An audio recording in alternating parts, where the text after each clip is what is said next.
sustainability and green energy, Viking heritage, welfare system, new Nordic food. Welcome to Denmark Explained, where we explore the rich tapestry of Danish culture, one captivating story at a time.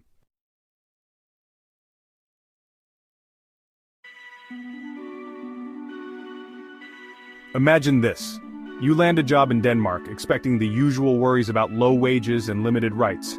But surprise, no national minimum wage law exists here. Yet somehow, you earn more than you would in most other countries. How is that possible?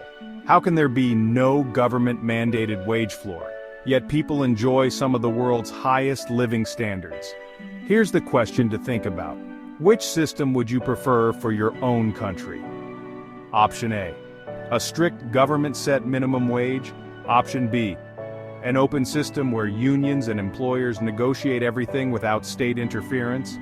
Stay with us, because what you're about to discover will change the way you think about work, pay, and fairness forever.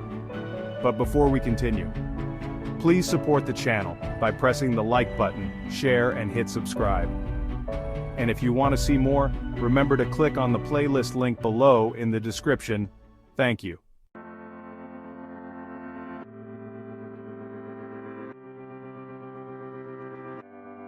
Hi friends, and welcome back to Denmark Explained, your go-to channel for understanding life, culture, work, and everything about this fascinating Scandinavian country. If you dream of moving here, working here, or simply knowing why Danes are so happy, you're in the right place. Today's burning question is this: why doesn't Denmark have a minimum wage? And more importantly, why does this system seem to work so incredibly well?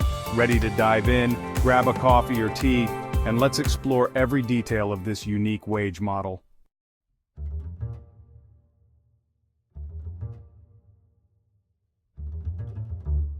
Fact 1. No national minimum wage. Unlike the US or UK, Denmark has no government law setting a lowest possible wage.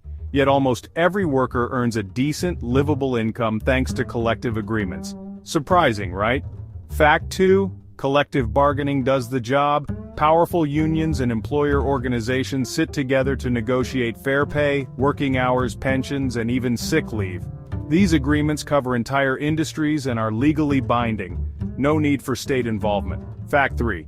Union membership is massive. About 67% of Danish workers belong to a union. Compare that to less than 11% in the US.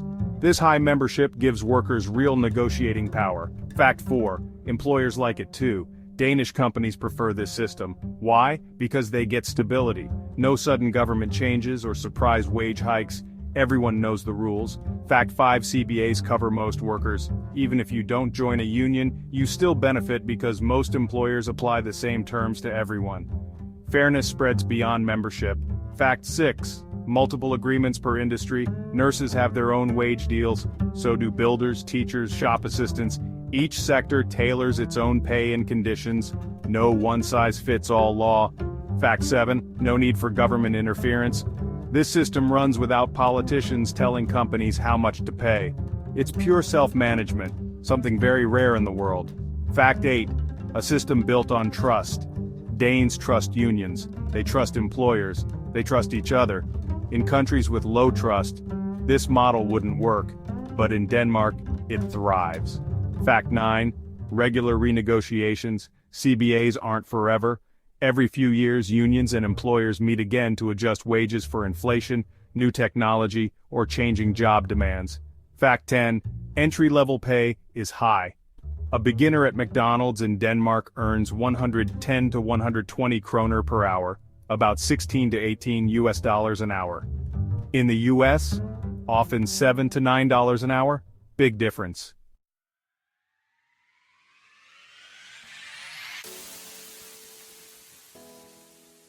Fact 11. Low income inequality. Denmark's wage gaps between rich and poor are among the smallest in the world.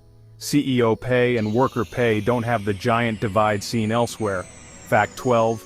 Workers are happier. Surveys show Danish workers are more satisfied than most Europeans. Fair wages, good conditions, and respect matter, and they get them. Fact 13, fewer strikes and disputes. When everyone gets a voice at the table, strikes are rare. When they happen, they're usually resolved fast. Fact 14, women benefit too. CBAs include strict rules on equal pay and promotion chances, so the gender pay gap is smaller than in many countries. Fact 15, part-time workers protected. Even if you work 15 hours a week in retail or cafes, you get the same rights as full-timers, paid holidays, pensions, and sick pay. Fact 16, pension contributions are mandatory. Unions made sure that all employers must pay into your retirement fund. This builds future security, not just today's pay. Fact 17, students earn good money. Teenagers working after school don't earn pocket change. They get real wages that let them save, travel, or buy what they need. Fact 18, no working poor. It's very rare for a full-time worker to be unable to afford housing, food, or transport. You don't need 2 or 3 jobs to survive. Fact 19, higher quality of life, less stress, more family time, more hobbies. Danes enjoy life because they don't have to fear losing everything if they get sick or laid off. Fact 20, social trust remains high because the system is open and fair, corruption is low. People feel the rules apply to everyone, rich or poor.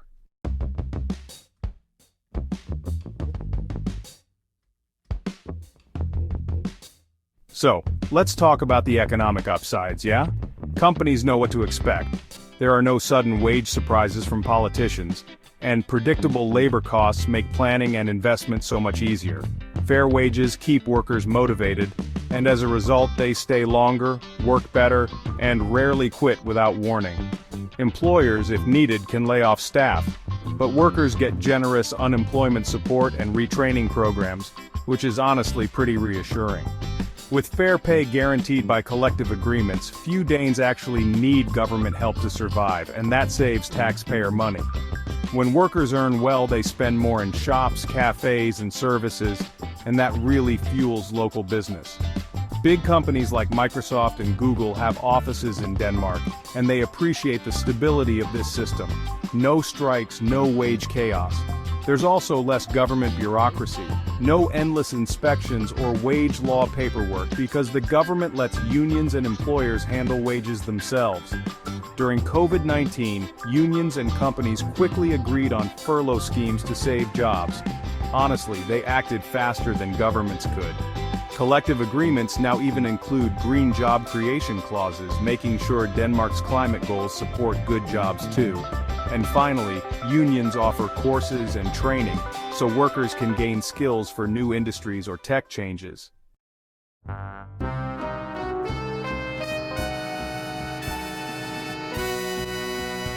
Let's put things in perspective for a moment. In America, a legal $7.25 per hour wage leaves millions struggling, but Denmark's entry wages are double, without any laws forcing them. Britain's national minimum is £11 per hour, but many workers still struggle with rent or bills. In Denmark, living on your pay is just normal. Germany set a legal floor in 2015 after fears of wage dumping, but Denmark didn't need to. Their system prevented this from the start. France's rigid wage laws lead to youth unemployment, but Denmark's flexible collective agreements avoid this, making it easier to hire young people. Sweden, Norway, and Finland all use versions of this, but Denmark sticks most strongly to full union negotiation. This system needs trust, low corruption, and strong unions, which honestly isn't easy for developing nations with weak institutions. Australia once had union-negotiated wages, but government interference weakened this, pushing them toward minimum wage laws. Germany introduced a law in 2015 because they feared exploitation in sectors like cleaning and meatpacking, areas Denmark regulates by agreement. Brussels wants an EU-wide minimum wage, but Denmark says no thanks. They fear it will ruin their proven system. Trust, low inequality, civic honesty. These values make Denmark's model work, and in other countries these conditions may be pretty rare.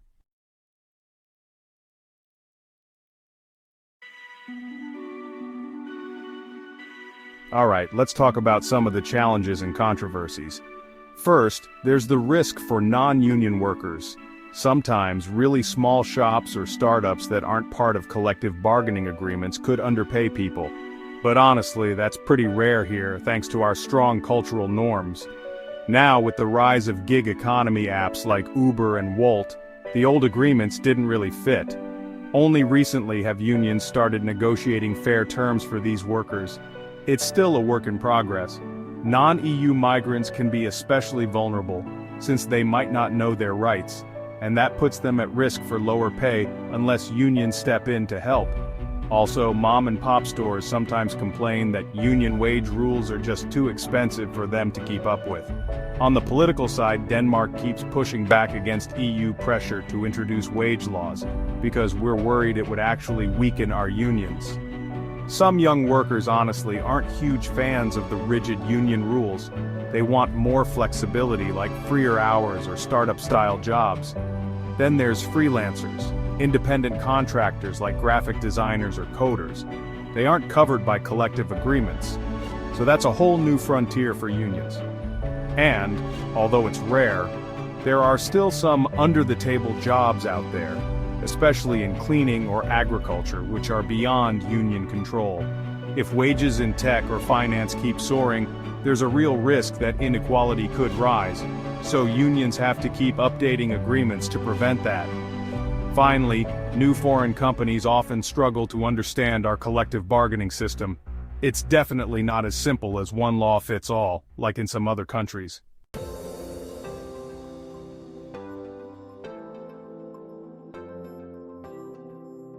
Looking ahead, unions are now actually sitting down with companies like Uber and Wolt to create fair pay standards. It's a whole new digital age challenge. As green industries like wind, solar, and bioenergy keep growing, unions are setting new standards to protect these workers too.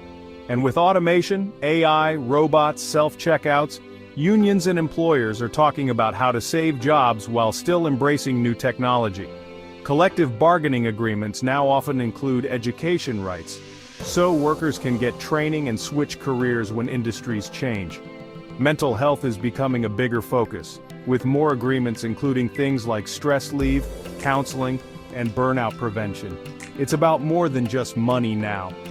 Unions are also fighting for flexible hours and work-from-home options, not just higher wages, especially after COVID.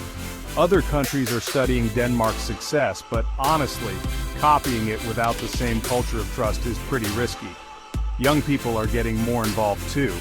Union youth groups are making sure young Danes have a say in shaping future agreements, which keeps the whole model fresh. On the legal front, Denmark is preparing to defend itself against pressure from Brussels to introduce a Europe-wide wage law. And finally, despite global trends, Denmark has no plan to introduce a legal minimum wage. The Danish model is still going strong.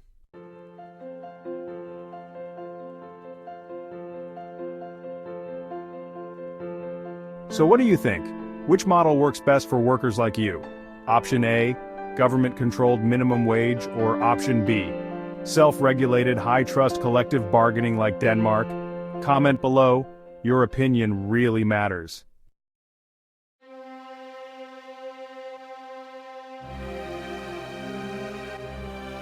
Thanks for staying with us for this deep dive into Denmark's no minimum wage miracle. Could your country handle this system? We hope you enjoyed this video. Feel free to share your thoughts in the comments below. Don't forget to like, share, and subscribe. It really helps us bring you more amazing content.